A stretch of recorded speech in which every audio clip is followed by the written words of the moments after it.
আমি রাতে গোসল করতে ঢুকে দেখি সিগারেটের প্যাকেট প্যান্টের পকেটে। বের হয়ে আবার রুমে আসতে ইচ্ছে করলো না আমার, তাই বাথরুমে জানালার পাশে প্যাকেট রেখে গোসল শেষ করি। আমি গোসল করে বের হলাম, কিন্তু প্যাকেট নিতে আর মনে নাই। কিছুক্ষণ পর হুট করে মনে পড়লো দৌড়ে বাথরুমে যাই, গিয়ে দেখি প্যাকেট নাই। হুট করে মনে পড়লো আমার, পরে মনে হয় আব্বা বাথরুমে গিয়েছিলেন। দেখলাম ভদ্রলোক তসবিহ ছড়া গুনতেছেন আর আমার দিকে টেংরা টেংরা চোখে তাকাচ্ছেন। উনি শিওর প্যাকেট মেরে দিছেন। আমি কি বলবো বুঝতেছি না, বুকটা ফেটে যাচ্ছে। আমার এক প্যাকেট ডার্বি সিগারেট।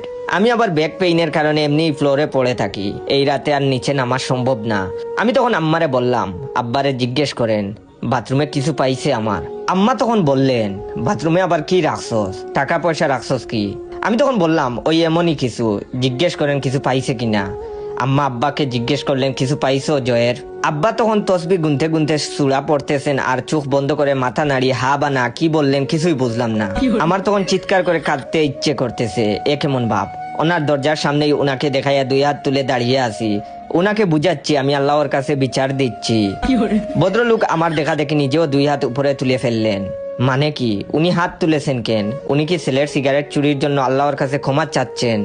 আমি তখন মনে মনে আমার মনকে একটা প্রশ্ন করলাম, এমন ভাবি কি চেয়েছিলাম আমি? রাতে ভদ্রলোকের রুম থেকে সিগারেটের গন্ধ ভেসে আসলো। আমি তখন ওনার রুমের বাইরের দরজার সামনে গিয়ে দাঁড়িয়ে পড়লাম। আর তখন শুনলাম আম্মা বলতেছেন, ছেলের সিগারেট মাইরা খাও, তোমার লজ্জা করে না? আব্বা তখন বললেন, ওমা তুমি তো আমার বাথরুম থেকে প্যাকেটটা আইনা দিলা। আমি জাস্ট মেঝেতে বসে পড়লাম, বুকটা চাপড়াচ্ছি আর ভাবতেছি আমি এই কাদের সাথে বাস করি, এরা কারা?